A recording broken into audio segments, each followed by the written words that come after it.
how powerful that little bit of time freedom can be. Like really it was the army. When you're so busy with what you have going on, the little bit of like R&R that you have is so important. And then with a young family, it's like every minute counts. Every weekend counts because you never know when the next thing's going to be.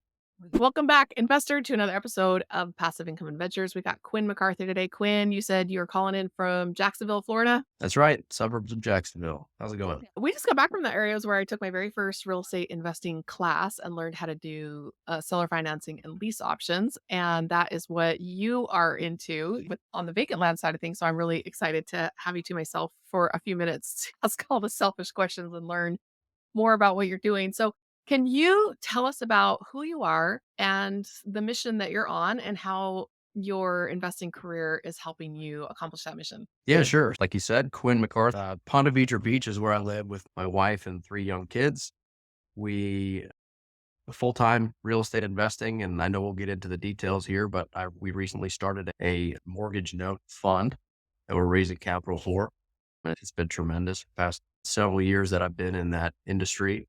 And so I'm excited to kind of talk about that and submit that offering to those who might also, be interested in that investment vehicle. Tell me a little bit more about your background because I know we talked about this a little bit before we started recording about the non-traditional kind of lifestyle that we're living and how when we meet each other on social media, it's like, oh, everybody else is raising capital, everybody else is real estate investor, and that kind of thief of joy, the comparison starts to kick in. And I feel like when we get into our real life and hang out with our actual neighbors or friends, and we realize like this is actually a pretty untraditional career path to take. And it really requires kind of a lifestyle shift. So walk me through the process where you got into this and started kind of thinking about life and finances and passive income in a different way. I had started when I got out of the Army in 2017. I was an active duty Army officer in the special operations, and I had some friends who were in real estate. My father-in-law was in real estate,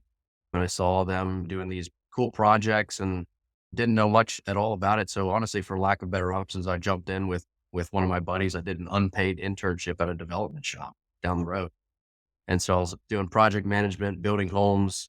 We're looking at a bunch of different investment opportunities and turned into a full-time gig and kind of pivoted to kind of one position to the next and really had a great kind of exposure to all things real estate from acquisitions, due diligence, investor relations, doing the model underwriting and kind of everything in between brokerage, limited brokerage. But I saw like firsthand very early on, like how a small kind of real estate team could have so much like a great impact on the community, but also within their lives, supporting their families and creating these assets that were supporting themselves, their families, allowing them the financial freedom, the time freedom that everyone kind of looks for. And these guys were like all in on real estate. I was through some early on like mentorships right out of the Army and then into that internship. I saw just kind of the power of investing, placing capital in good quality assets with good quality operators. And it was first as a W-2 employee, kind of watching that secondhand, and then slowly but surely kind of got into it personally and kind of just letting that snowball and kind of just trying to make good decisions from then until now, just kind of taking 1 year at a time, building onto the portfolio. So you mentioned an unpaid internship. I know when my husband first finished his bachelor's degree, and he didn't really want to change careers because he had this great job where he only had to work part time. He was basically got paid for being on call. And so he reached out to some people we knew who owned a tech startup and said, "Can I come work for you for free?" And he was kind of surprised when he was asking people, "Can I come work for free?" The pushback that he got, he said, "You actually are going to cost me money because I got to train you and we got to fix errors or whatever." So the couple of people that he asked really gave him a lot of pushback in that area. Did you have any of that experience or were they like, "No, dude, come on in," or were you just, how did that It come was, about? yeah, I can see that makes sense. It wasn't quite like a cold call that I made. I knew some people that had worked at this particular company. And then I was like honest with him. I'm like, look, the hopes are that hopefully I can kind of prove myself, learn quickly. And I know I won't add value on day one, but maybe month 6, who knows? Like I'll be like a contributing member of the team and it'll kind of turn into a full-time gig. And it did. And so obviously I didn't want to be an unpaid internship forever. So there was some alignment there to work hard, to like kind of do the right things and push and get these projects to the finish line and so on and so forth. Yeah, I think it's a risk. You're taking time to do that. It was a unique kind of a unique situation when I was kind of getting out of the army. There was a time where it was transitioning out. So I did have some kind of some leeway there time wise as I was transitioning out. So it wasn't like it was a career shift. It wasn't from like one entrepreneurial activity to the next. I was working for the federal government and then into the private sector. So it was unique. The pension, when you got out, did you have a retirement pension that you were able to kind of lean on that to keep the lights on while you were learning a new skill? No, and luckily which I think we'll get into in a minute, I had prior to getting out, I made a few good investments alongside some mentors of mine, some retired colonels who Mhm. were investing in mortgage notes. And so that was the cash flow that I was relying on during those transition months. But no, if you do a full 20 years, then you get kind of your retirement pension. I separated from the army at about years 10. Mm. So, hey, see you, bye. Thanks for your service. But luckily, it was the kind of the real estate that was kind of helping me through. Yeah, I know some of my friends who've been career military, they'll have like year 18, year 17, and they'll get this promotion offer that's a 4-year commit. And they're like, I really want to turn it down because I want to retire in 2 years or whatever. But it's like, if you don't accept it, then you basically have to leave. And so like 2 years before you get your 20-year pension, it's a it's an issue. And so I do have a lot of friends who are like, I'm just not going to go for the 20 years because they'll suck you into 22 or 24. Well, yeah, it's true. And it really at the 10-year mark, it's kind of like you're a big transition point. Because like you said, like they're like, hey, we'll send you back to school. Like, hey, you're going to go on this cool assignment that you've been hoping for or whatever. But you know that carrot comes with like a commitment. And Yeah. so like, well, that 10 years is very quickly going to be 14, 15. And then what's another two? And then what's another two beyond that? And it's like, shoot, I saw the next like 10 years to retirement line going by quickly. And some of my friends who decided to stay in, they're at like their 17-year mark, right? And they're, yeah, they got me. And that's okay. That's good for them. But for me, it was like we had my son was, he was 3 at the time, and we learned we were having twins. And so Mm, when we learned we were having twins, okay, this is a sign. This is probably a wise decision to kind of to get out. I had missed the first couple of years of mhm. my son's life because of deployments and training cycles and so on. So I didn't want that to happen again with our twins. And so it was a good decision. It was a good kind of point to separate, and it was a good time in the market. We were living in the panhandle at the time, so there was a lot of growth, population growth, job growth in that particular area. So it was a lucky, good timing. Yeah, it sounds like you were already learning the value of time freedom. You said those twins are 6, and so kind of figuring that out early on, just be like, "I gotta figure out a way to get control of my time here." And so tell me take me through that journey. When you first had that realization and you had some investments, you did have a little bit of passive income, kinda you got a whiff of it. So where did it go from there? Yeah, the realization of like how powerful that little bit of time freedom can be. Like really, it was the army. When you're so busy with what you have going on, the little bit of like R&R that you have is so important. And then with a young family, it's like every minute counts, every weekend counts because you never know when the next thing's going to be. So that was kind of my realization. So then when you get out and I had the cash flow and you kind of start creating your own, not your own schedule. I wasn't my own boss at the time, but just you have more options. I was like, man, I've got to find a way to kind of snowball this. How do I get more of this?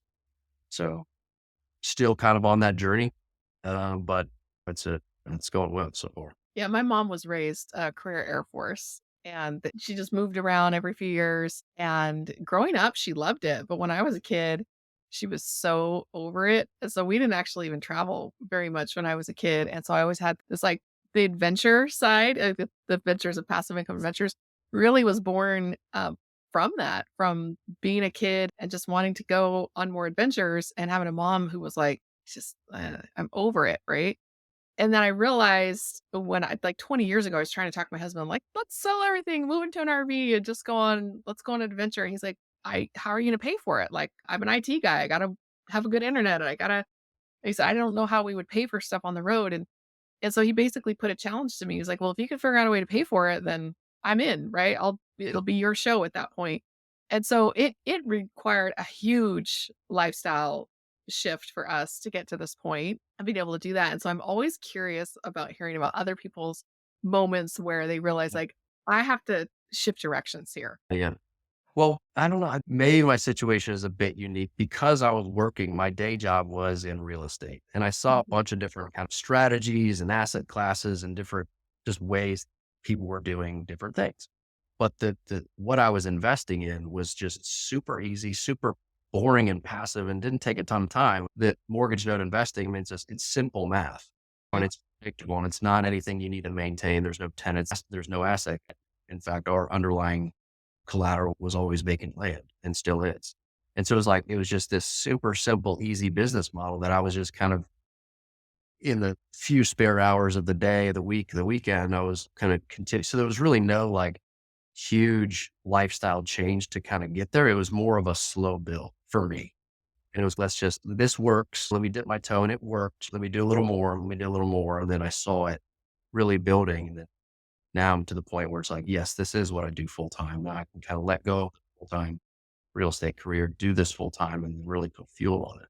Well, it does sound like you kind of came into it little by little because you said you had some family members, some friends who were working for the development company. What did that company look like? What were they developing? So they're into the raw land, like picking up land and then doing the improvements on it.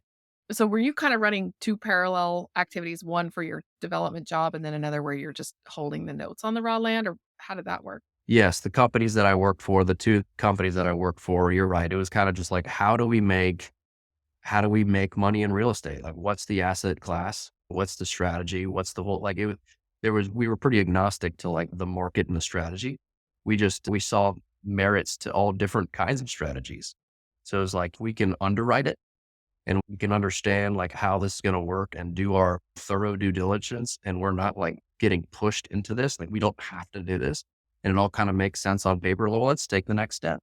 And yes, so while I was working for the development companies, we were building anything from a custom home, multifamily, mixed use.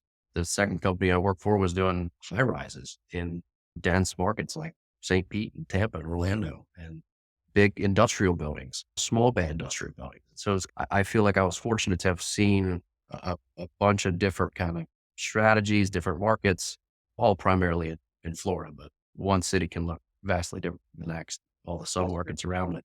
But yeah, on the side, I mean, it was always the mortgage note investing and the vacant land, all vacant land.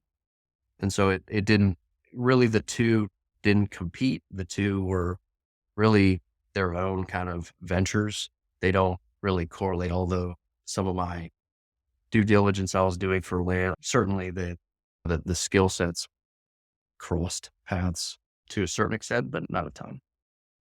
Well, do you feel like I mean, based on what you're saying, I have the phrase brought in the riches are in the niches. But for most people, once they get experienced enough, they find that that niche is too narrow to really scale, and so they have to broaden out a little bit from there. What are your feelings on specializing in something or becoming more broader, like you said, agnostic? Yeah, I think there's value in always like kind of taking a step back and just kind of just viewing the real estate landscape and like who's doing what's successful. And so I still do that. I still kind of have a broad kind of spectrum of what I invest in. So I'll never let go of some of the growth strategies, as I call them, in commercial real estate. But this one niche of mortgage note investing is, you're right, one of the several strategies I do, and the one that I'm kind of putting fuel on now with the fund that we just started. Mhm. And so, yeah, if things didn't go well, or if I'd have the opportunity to kind of pivot, but I've been doing it for going on a decade now, and so have a lot of my friends, it's a strong network with a lot of upside, a lot of potential, a growing industry. So it is nichey, it is unique and different, but I think that's where there's tons of opportunity. Do you write long term? So I mean, our fund does short term debt notes, and so for the time being, when we're holding it, it's basically hard money where we're underwriting the asset itself, and we're not really going off of the strength of the borrower. That we don't use their W-2s. We don't look. We would look at their credit score maybe and look at their experience profile, but we're not really underwriting them. We're underwriting the project. And part of that is deciding like if we need to foreclose, could we take over this project? Are we capable of taking it over versus like let's say it's in a state where we've never even been or don't understand the market that well. We're just doing a very short-term notes just to keep our investor money moving while they're looking for a more long-term project. Are you doing more of a long-term note where you're holding that for several years, or how does the structure behind, the Yeah. land out business work? We do some bridge loans as well, and that Mm, keeps some interest only bridge loans. So that helps us maintain some liquidity. But in general, the vast majority of what we do is long term, up to 8, 10 years. mhm. That's long term to me. And so, yeah, it's just a slow, steady, boring income. There's no growth to it. It's just folks looking for a steady income stream, and that's what I was looking for coming out of the army, and that's what a lot of the folks that I continue to talk to today are looking for. So I do think you kind of have to do a little bit of both. But to answer your question, primarily it for long term play. Yeah, growth versus cash flow. You kind of hear it's a little bit of a unicorn to be able to find Yeah. a deal that has both growth and cash flow. How do you Right. allocate that? Because you mentioned that you should be doing a little bit of both. What does that look like without getting too specific into your personal portfolio? Because we're not investment advisors. We give investment advice, but how do you balance that? Because if people have enough cash to invest, they can invest it in the most boring cash flowing, just like you said, stable source of income. But most of us would also like to grow our portfolio so that we can raise our lifestyle, whether it's because we want a Lamborghini or because we want to donate more money to our favorite cause. But we want to grow, but we also want that cash flow. And people who don't have enough to invest, that they're not going to get that cash flow, obviously they have to focus on growth. But if you're to the point where like you're living pretty comfortably on the cash flow you're getting, you have enough invested, but you still want to be able to grow it, what types of allocations do you look at for growth versus cash flow? For me personally, I Yeah, for mean, you personally, like I said, we can't recommend what anybody yeah, else can do. I'm definitely heavy on the cash flow side at this point. Yeah, there was a point where it was like, yeah, I was doing some flips, some traditional real estate plays where I was in growth mode. But I think it really just depends on your goals and your stage of life, like what are your long term and short term aspirations. I'm really heavy on the cash flow side. I'm pretty risk averse, and I can appreciate it more. And my number one goal is to spend more time with my wife and kids and hobbies and giving back to my community and everything else. So like it's in that I can't do that if I'm taking a ton of risk and getting really too involved in any one project, which you kind of tend to have to do if you're on the growth side, is take control and get Mhm. after it. So it's just not me. Naturally, there'll be maybe a time for that, but right now it's not a priority. Yeah, there's a myth that you're gonna get time freedom when you go in to start a real estate business, and then you realize, like you said, if you're in growth mode, you have to be taking control, you have to be actively involved, you basically have to be trading your time for money. You have a business versus the time freedom that you get from true passive income, where money shows up whether you're sleeping, or working, or not. Now, not to say that there's no portfolio management. Obviously, there's a lot of upfront and maintenance work that needs to be done, but it's different than a business where you're running it day to day. So, how do you keep yourself focusing on that time freedom? Because you do run a business, but you also really value your time freedom. How do you balance those two things? Probably not as well as I could. How do I balance that?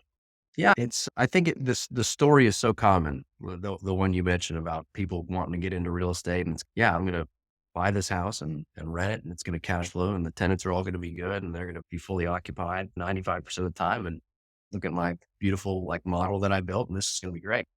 I talked to so many investors coming from that world that want something different, and then a lot of times they're looking for income. They're like, well, what's easy? Like maybe they go into they start dabbling in stocks and mutual funds and almost like day trading. They kind of go that route because they are kind of like alternative investment guys and gals. They want to go that route, but then things happen there, and the volatility kind of hits them. And so that's where the discussion about mortgage notes is pretty interesting because a lot of folks don't have exposure to that, and they can understand it, but there's I guess not too many people doing that as compared to other strategies. And so I think that's the fun part of what I do is, taking some of those calls to talk to folks about, what opportunities are out there in with some of these debt funds. Yeah, sometimes I feel like I got kind of lucky when I was growing up and unlucky at the same time because my parents would sell their houses on private mortgage loans or rent to own. And on the one hand, it was extra money coming into the household that was fairly passive, but then I would see the problems, like somebody was behind on their mortgage, or I remember there was one where they had sold the house to somebody else without notifying my parents that they had moved out or done that, and just the problems they had to kind of untangle. And so I saw, oh, well, this passive income or residual income thing is fantastic, but then I wouldn't hear anything about it while it was going well, but when it wasn't going well, it was a topic of conversation in the house. So I think it scared me off a little bit of real estate when I was a young adult. I knew that there was a lot of money to be made there, but I always felt like it was risky. I always felt like it was scary. And I always felt like, not that it was time consuming, but at any moment it could become time consuming. You just never Yeah. really knew what was going to happen. And so I think I wasted a lot of years not hitting that balance, like what you're talking about. It's like the time freedom that it can give you from the passive income versus the amount of work. And I noticed that investors tend to have a great job or a business, and they don't want to get into a real estate business because they're like us, like they get it. This is a business. And so we find ourselves dealing with a lot of high net worth or high income people who are trying to figure out how to get passive income or exposure from real estate, like you said, but they don't want to do it themselves. So what does that look like in your business? Like what types of people are most drawn to what you're doing? It's probably people like you who kind of solve those, I guess I'll call them issues. A lot of the issues with real estate come from really two main things. It's the tenant issues and it's the maintenance issues. And you kind of like it spiders into a bunch of other issues from there. But they're really when you boil it down, it's tenant issues, maintenance issues. That's why I continue to choose our collateral is vacant land. In fact, we turn down a lot of deals, potential like very good deals, if it has any sort of built vertical structure on it, because we want to mitigate that liability and any of those potential issues. And vacant land, there's no tenants, there's no maintenance. I guess you could mess the land up by contaminating it but the issues are few and far between, honestly. Yeah. What's your favorite way to take advantage of real estate depreciation? Because land goes up in value and structures and infrastructure go down in value. In fact, we've noticed that like our RV park has a massive amount of depreciation on it because of all of the infrastructure depreciates rapidly. And then we don't have a lot of structures on it, but the road, the plumbing, the electrical, like all of that, like there's a lot of infrastructure underneath an RV park that's Yeah. depreciated. Are you able to take advantage of that either through the business that you're doing, through your own passive investments? How do you make the most of that opportunity? Yeah, just probably the same way you are, just as an LP or a co-GP investing in others that have the commercial real estate assets to them that we just piggyback off of the depreciation that comes with those investments. And so, yes, while land is simple and easy and stable, it does not have I guess if there was a downside, it'd be the lack of depreciation that you can take off of the returns that you're getting. Yeah, I'd love the tax benefits to me of real estate are like another income stream, but I don't know, maybe I just don't understand it, but I don't understand why interest income that you're getting off of a note is considered earned income. It is the most passive income that I have, and I pay regular taxes on it. So I love notes and I love land because it's so easy and passive, yet I don't feel like I'm getting the great tax benefits. So that diversification into some other assets that are going to give me that depreciation that I need for my tax income stream is something I definitely have to focus on. How do you help your investors be able to figure out like allocation? Yeah, and again, not an investment advisor, but I guess Yeah. one of the fun parts of I think what we do is it's always fun to kind of talk to the individual or the entity that only knows like their conversations with like the financial advisor. Of course, they're talking diversification, and how they get diversification is across the mutual funds and stocks and bonds and Paper all these. asset diversification. Right. And it's like, well, look, I personally, and then I can tell them my story. Look, I'm personally only in real estate. It's the only thing I do, for better or worse. But I can find all kinds of Yeah. diversification all within real estate, growth and income and tax efficient, non-tax efficient, and stable and slightly volatile, solid upside. Like what pick your flavor. And so it really just depends. I always go back to like, what are your goals? Like I think it's not prudent for someone to just jump into any one strategy. It's like, well, I'm gonna jump in here because it's gonna make me a lot of money. It's like, well, it's also gonna take you a lot of time, or you're taking in crazy amounts of risk because of this and this, or you're pigeonholing yourself in this one strategy, and who knows what that strategy is. Like, let's do it all. Let's take a big step back. What are your goals, and how? Let's spread the risk across. Let's allocate it across these different kind of strategies. And the only thing I know to do when I advise folks coming into real estate is like, this is what I've done. This Okay. is what works. This is what I've done in the past that hasn't worked. I'm never doing that again. But here's what I'm doing moving forward. Here are my allocations. I'm personally investing in these. If you want to jump in with me, great. If not, that's okay too. I'm going to continue to do this because I think it's what's best for me and my family because of these reasons. We're pretty similar. If you want to jump in with me, great. And if not, maybe never, maybe next year. It's kind of just this low risk or low pressure, just conversation that I typically. Yeah, there's often a little bit of a disconnect, I think, when people find out that I do commercial real estate. They'll be like, why would you split the cake up? Why do you bring in investors? Why can't you just buy your own single family house and keep 100% of it for yourself? Like, why would you want to syndicate or split it up with other people? It's like, yeah, I could go just do my business, just me, myself, and my husband. Right?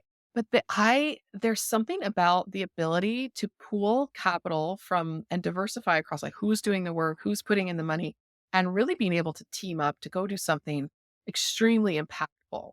And that really appeals to me about commercial real estate, whether it's a piece of land that we're banking, whether it's because we want to build on it later, an apartment building like where people live, where people work. There's just something that you can only do when you're working with other people. Do you find that to be the same in the kinds of projects that you're working on?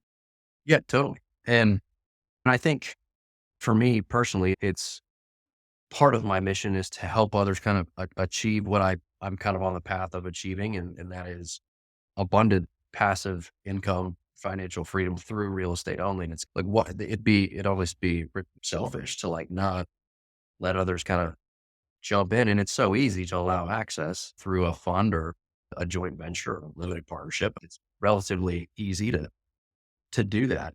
And that's the joy, the kind of the fulfillment side of what I do is when folks that I've known since maybe high school, college, army, like old army buddies, like when they jump in with me on some of these things, like they otherwise would never have gotten into this.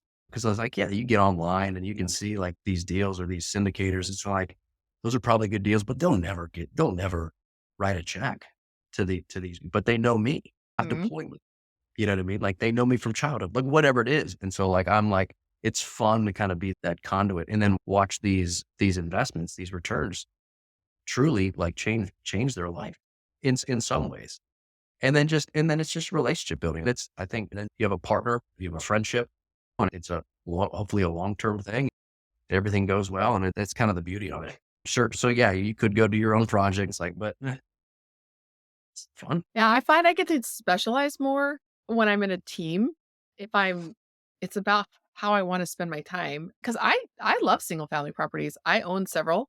They cash flow more reliably and faster than a lot of the other projects I do. And so it's kind of like what you were saying, it's like diversification throughout real estate because you're going to have certain goals and people say, oh, like I want to retire early. But there are a lot of moving parts to that. It's like, well, how are you going to keep the lights on right now while you're going to get enough money to do this? It's like, so I don't want to make it like single versus commercial or stocks versus real estate. But at the same time, I feel like as many advantages that you can have in one type of property, another type of property is gonna just open up more advantages, and the more you have, the more diversified you are.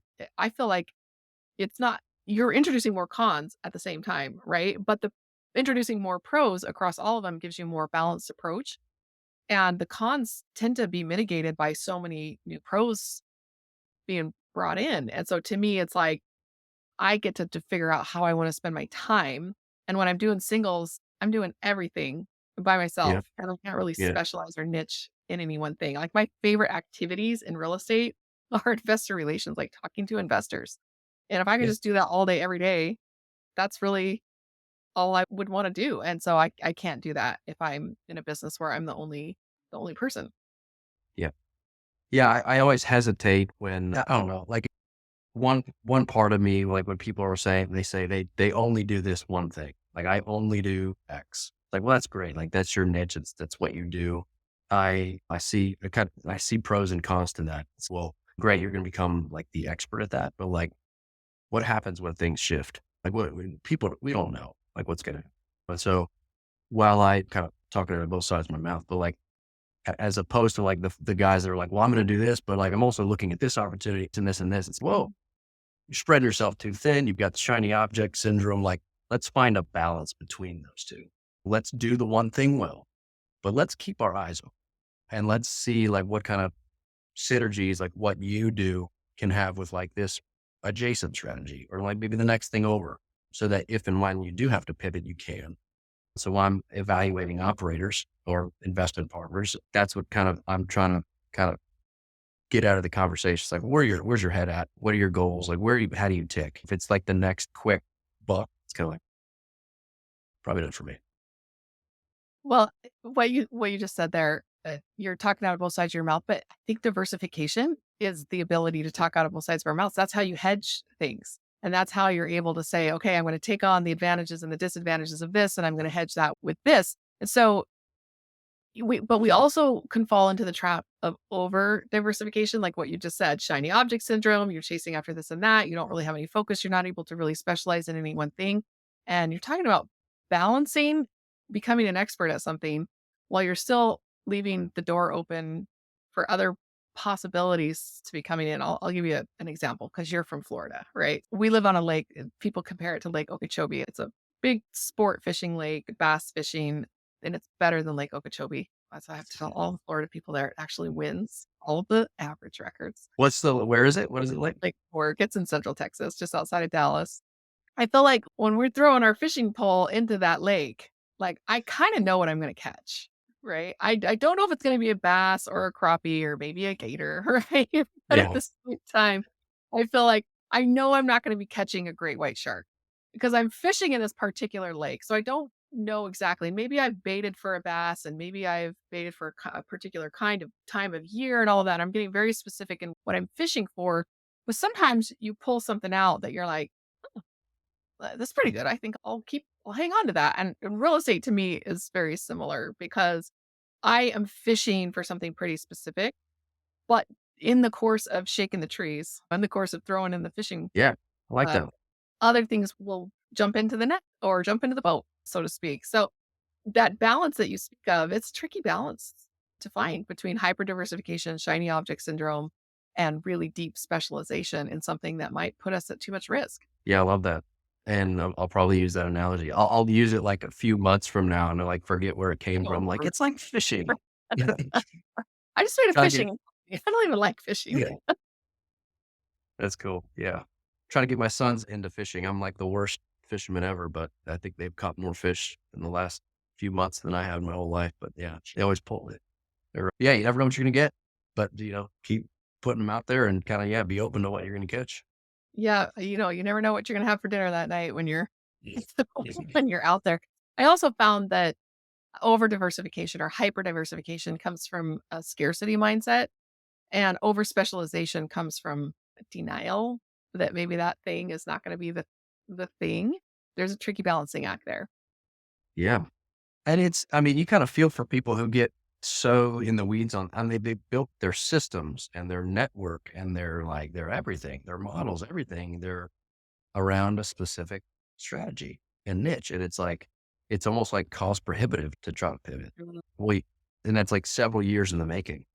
So I think, yeah, I think if I had to, I guess, if I had to be on one side of the spectrum, like the diversification, like the too bouncing around too much or the hyper focus, I'd probably err on the side of diversifying. I'd err on Diversification. that side. I would. Yeah. Cause I've Yeah. seen too many people just get stuck in like what they do. And it's like, man, I wish I hadn't gone. Now I'm 10 years in, 10 years went by quick. And now I'm built this whole team out to do this one thing. I hate this thing. Yeah. Or it Um, dries up. It dries up. huh? I learned Yeah. that very early on in my attempted real estate activities. One of our neighbors was doing an excess proceeds where the it's like a tax lien, and somebody will buy the house and the state, whatever, gets paid their taxes, but there's excess proceeds that are left over from that. And if the person doesn't ever come and claim it, it just sits in unclaimed property or it's given to the local school system. And so he was teaching me how to do it. He wanted some help and assistance in doing it. And I said, "This is really cool." He said, "Why don't you write a book on this or put out a little course on it or something?" He said, "It's not that rich." He said, "If it has Mm. too many people flowing in, there's too much competition for the excess proceeds. It's just not something that this is not my career. This is not what I can dive into and build on my entire system around." He goes, "It's a strategy in my portfolio, but it's way too narrow to really feed me." And so that was a really good lesson to me because he was doing several other things at the same time. But that was just the thing that was taking most of his active time and what he was specializing on actively. But he had other passive investments that brought him in money, and he didn't have to be an expert because he knew the expert. Because when you dive into this world and you're networking, you're gonna find people are good at things that you're not that good at. And wow, this guy really knows what he's talking about. You're gonna throw them some money so you can it allows you to be able to diversify passively while you're specializing actively. So you had to pick a skill that you were the best at, that you're this is your active business. Like this is really where your technical skill lies. What would that be? What would my skill be if I could just do one? Capital raising. Yeah, I'd be sales and marketing. Going back to the point of kind of just being able to kind of see opportunities, having the kind of the wisdom and discernment to kind of try to predict what's going to happen in each of these like strategies. But if you have the skills of kind of sales and marketing, like you have the ability to pivot to whichever.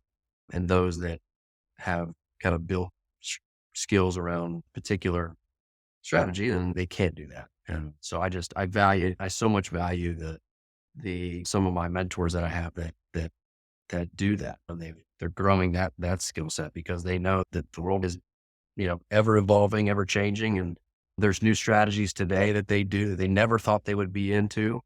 And it's because of their kind of the ability to keep away, keep a step back, the 30,000-foot view, if you will, to kind of see those in the pivot. Yeah, hanging out with like wealthy retired baby boomers is what taught me that. Like none of them, they're not running their own businesses anymore. Maybe they did at one point and they sold it. They had a good exit. They took that money, they invested it. But they're at our masterminds or sponsoring events or whatever because they're looking for places to invest their money with younger, hungry, talented operators. And the leverage that they have is the money that they invest. And when you spend enough time with those wealthy retired boomers, you realize, like, what are they doing that I'm not doing? And basically trying to copy that strategy. So, as capital raisers, I feel like we have a lot more access to people who are really good at what they do and being able to funnel capital into people who are experts at what they do. Have you found that to be the case as you kind of have shifted over the years of doing bigger syndications or bigger deals that require more capital to get it done? Yeah, 100%. And I attribute a lot to some of my mentors and bosses that I've had over the years. And I'm like, I would see like a certain strategy or like a certain operator doing very well and whatever. And I'm like, look, we can do this. We can compete with them and we can do this and in our own market, maybe in our own way. And so I think the sage advice that I would always get is like, look, we could try and maybe we'll succeed, but like they've been doing it for 15, 20 years. They're experts. They have the systems, everything in place. Let's just not. Let's just leverage their expertise. We talk about leverage a lot from a dollars and cents standpoint, but like leveraging their time, their expertise. And so I kind of take that into my own, I guess, entrepreneurial journey is look for people with those kind of expertise and just piggyback and not try to copycat or do what they're doing or try to compete. It's like they've put the time and effort and they've done well. They have their own kind of specific God-given like talents and resources in a particular field. And it's like, well, go for it. Like we could partner with them. But yeah, going back to your baby boomer comment. Yeah. I mean, it's just determining who are those operators and then leveraging like the networks we have in those, in the, in the accredited investor field to kind of place the capital appropriately. There's definitely more money out there than deals. I know that a retail investor with 50 or 100 grand is looking how to place that, and they can only pick one or two deals for every 50 to 100 grand they have.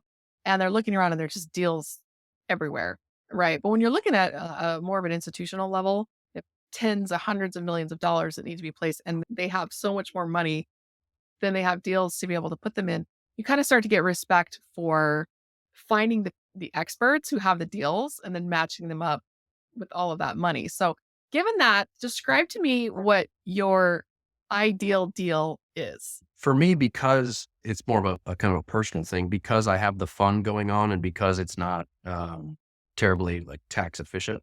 For me, the ideal deal is to have something with a lot of depreciation.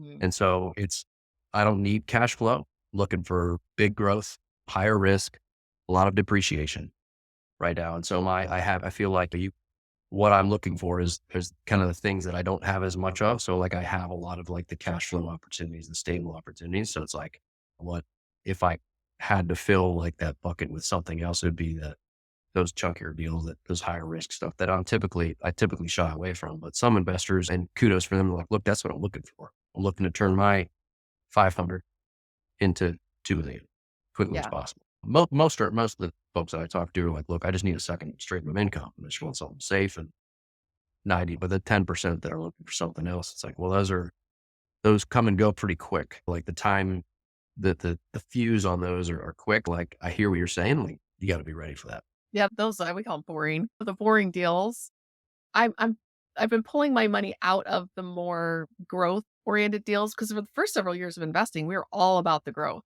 right? Like Sure. we want to retire early, we need all this money so we can invest it so it can cash flow. And then having to transition out of those growth investments as they mature, they refinance, we sell them, whatever. And then taking that capital and putting into more of the boring cash flow stuff. And that process takes a little bit of time and it's definitely a different set of priorities as an investor. Like I said, when I find something that it has both growth and high cash flow, let's sign me up for that because it doesn't come around very often. But tell me about the goals of your investors. Because a lot of times people will say, oh, it depends on your goals. But then we don't talk about like, but what does it depend on? Like, what goals even should I have? Like, so tell me about kind of like your ideal investor who comes to you and they're telling you about their goals and how do you help them figure out what that even looks like? Because we say it depends a lot, but then we don't ever tell them like it depends on what. Yeah, I try to get like I get like pretty philosophical, like pretty quick with some of my investors, and some of them appreciate it. Some are like, look, just present the deal. But a lot of the folks I talk to, they have zero to very little exposure to real estate. So it's like it always starts with well, what do you know about investing? Like, have you ever owned any real estate? Well, let's take a step back and see what the kind of the aptitude is for what we're investing in. Because I feel like I think it's always smart to kind of go into a strategy with like something like you can really understand. Like you've got to really be able to like wrap your head around that. If you don't understand the business model, like if it doesn't feel right, it's probably not right. So you got to really don't invest in anything that you really can't back of the napkin, like understand it to the T, no problems. And so I think the ideal client are those that are kind of in their, I call them kind of like the distribution phase of their life, where they're like, look, I've done the growth thing, and that's gone well. I'm looking to spend more time with my kids or my grandkids. Um, and I need something. Yes, we talk about income. We talk about the income stream and the passive income, but capital preservation is something that's equally important. And that's not always like exactly the same. And so it's talking about it in that light, things that maybe their investment advisor down the street at the brick and mortar is not or cannot or not willing to or doesn't know enough about to advise them on these investment strategies. Um, they're not at a point where they're not gonna go they're not gonna go shop real estate themselves. They're certainly not gonna do any maintenance or management of it themselves because they know maybe they've done it in the past, or they know that even if they do hire a manager, still like you're babysitting your manager. So like you Yep. might as well kind of do. There's very true like there's very few who actually like when people say passive income, like okay, how passive is passive? Yeah. And so it's just safe, predictable, conservative underwriting. It's monthly distributions. Like it's the ideal client of those that they're done with kind of what they've been doing for years and years, and they want to kind of diversify. And they want to do it with someone that they know has a kind of a passion for things outside of real estate. It's almost a turnoff to me, and I think to others as well. Like when it's like that's all they do, that's like all they care about. Like they're so trying to. I'm definitely not that way naturally, and I think that tends to kind of ease the tension off the bat. So when you're talking about mortgage notes, like we all get that. We all own a home and we pay interest to the bank and they take most of our interest in the first 10 years and then we keep paying until we get to the part where we're paying principal down. Like we all know how that works. We all know where the cash flow comes from that with the bank. But what types of buyers are paying on these notes? Like who's holding this land and what are they doing with it? Well, our business model is our typical buyer or borrower is it. There's a broad range. Most of them are folks who just want some space. They want a home site with some extra elbow room, or they want up to own 70 acres and just have it. It's recreational. It's hunting land. It's RV.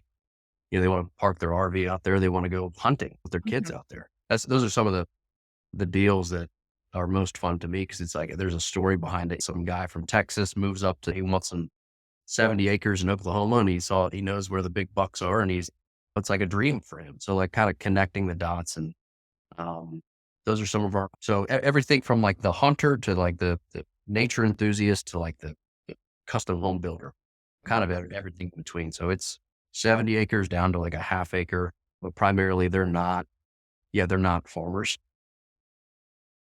Out Interestingly, they're folks that want to enjoy the land for what it is.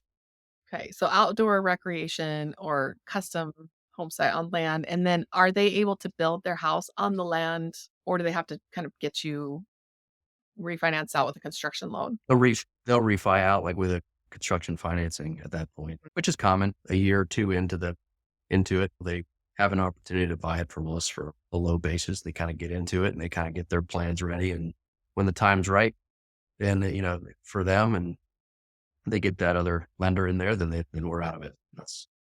We just kind of keep it simple for them as from a lender standpoint.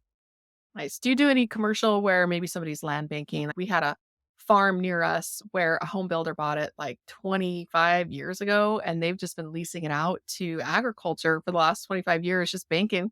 And then recently they came in with the tractors and it was time to build because Mm. the path of progress had gotten close enough that they had been banking that for quite a number of years. Do you do much of that? Not a ton, but a lot of times most of the time, 99%, it's residential.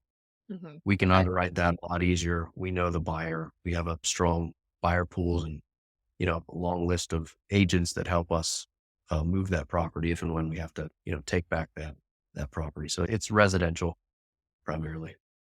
And even just that question that I just asked shows like how much diversification there is even in holding vacant land. Like, what can you do with it? I think people oftentimes just don't see the possibilities of It's the true. And that's different. what makes it so sweet is because the banks don't want to have anything to do with it. And so we just become the bank. We fill that gap that they don't want to underwrite it. They don't understand it. They don't want to take back land if they have to. Like, well, I'm comfortable with all that, Yeah. and if you have the right relationships and the right network and you can de-risk it from the very beginning, it's a nice spot to be. Yes. Well, tell me what the next, say, 5 to 10 years look like. And the question here that you're gonna think this is kind of off the wall, maybe off topic, but I heard something recently about an area of town that was struggling with high crime. And they were interviewing some of the residents and asking, like, why are you committing these crimes? Like, why are you dealing drugs in your neighborhood? And why are you breaking into homes in this is your neighborhood? Like, why are you acting like this? And they said, I will do whatever it takes to take care of my family. And that included illegal activity. And I had to step back and think to myself, like, wow, I never really extended the spectrum out that far about why I do what I do, because it's like I do what I do. People are like, okay, well, it has to make good money, right? But I'm not going to do anything illegal. And then people are like, okay, well, I'm not doing anything illegal. It has to make good money, but I also have to enjoy what I'm doing. So there's a spectrum here along why we do what we do, because it's never enough to just say, well, it makes good money, so I do it. If that was the case, we might even be willing to do something illegal like the residents were being. So I always like to ask, like, yes, maybe the money is what attracted you to it in the first place, and maybe the money is what helps keep you going when things get tough. But I think what keeps people going even more when it gets tough is the deeper underlying reason behind what they're doing. So can you describe that to me, what your deep underlying reason is after being able to make a good income and how that propels you forward into the next 5 or 10 years of your career and your retirement, so to speak. Great question. We've always been pretty good at taking the cash flow from investments and supporting, of course, supporting kind of what we need to the family. And when that's taken care of, like we have things that we like to do and we have organizations that we like to support, whether it's the church or a broad spectrum of local and national ministries, church planning and such. And I feel like the more I give, the more I want to give. And like the more you see the potential impact that it has on some of these organizations and individuals. And then you start hearing like individual stories about how it's like, wow, that, and I wasn't even really trying. Like, what if we really try and like support these? So I guess the underlying why, I think maybe fast forward a few years, maybe it looks like some sort of foundation. We're aggregating excess capital and then from this side and then opportunities on this side and then giving in a much bigger way and just, and then allowing other investors to kind of do the same, support some of these nonprofits and charities alongside of us as well. Like, hey, you're investing with us, you're partnering with us long term. Let's give back to organizations that have our shared values. And so I think, yeah, if it's contributing to human flourishing and it's helping people and you can see direct impact, um, we're all about it. And real estate has always been nothing more than a vehicle toward that end. But yes, financial freedom, time freedom. But like to your point, well, why? Like what? Take it one next step. And so when you start seeing like real impact on on lives, not only you know in this life, potentially in eternity, like that is really what drives what we do. Yeah, people talk a lot about money and power in a very derogatory term. But when you look at the power that having financial freedom has on people's lives and the power that they have to then go out and help other people's lives, both through the properties that they own, like what you just described there, like he has 70 acres. He wants to go out there and park his RV and spend a family reunion with his grandkids. Those are the kinds of stories that we want to be a part of. But even more so when we help our investors achieve financial freedom, then they start looking outwards and thinking, okay, what can I do? How can I give back? So taking that power that comes along with money and using that to go and enhance lives and the quality of life, just that really inspires me. And you just described it very well. So appreciate you sharing that with us. Now, this I always ask at the end, like, how do people get a hold of you? But and you already talked about it a little bit, but just sum up like why should people get a hold of you after the show? I guess just to recap, like if anything I said resonated, if you're driven kind of by your values and your faith and you want exposure to real estate, you don't know kind of where to start or who to trust, like I think I could be a good option for you. Like I'm pretty low pressure. Again, it's always like, this is what I'm doing. And if if that interests you, if that kind of resonates with you, then let's do it together. And yeah, I think why someone would get like, it's really just, I can tell people like what I'm pursuing, and that is more time for my family and community and church and to give back more. And it's all through real estate. And if like that, I'm doing that in a much bigger way through the fund that we just started. So like if you want to do something similar, that's why. And you want something safe and predictable and slightly boring, then I'm your guy. No, we love boring. We love boring. No rinse and repeat. We're not getting crazy out here. Like you said, the growth phase where it's time to get crazy, sometimes they have to be a little bit more hands on there. But or I know people who get to that crazy growth thing because they have so much cash flow. They're like, I want to go do something crazy. So if there's a time and a place for that, but I'm definitely at the part of my career where I'm like looking for just pretty predictable rinse and repeat Yeah. boring. So Yeah. I Yeah. know a lot of our investors are as Yeah. well because I'm almost to the distribution phase of my life as well, where it's like, how are we gonna pay for all the grandkids activities that we want to do when we finally get some? But appreciate you coming on the show. What web address or phone number can people reach out to you at? You can go to legacylandfund.com. Well, I always say, please reach out to us after the show. Like, I love to just ask the questions and learn about these different types of investments. But really, our purpose of being here is to network with you and hook you up with great people who can help you diversify your money. If that's some with us and that's some with Quinn or some with another guest you've heard, like we just want to be able to empower you to be able to get yourself invested in some things that can really change your life and then allow you to go out and impact the lives of other people. So thank you for joining us today.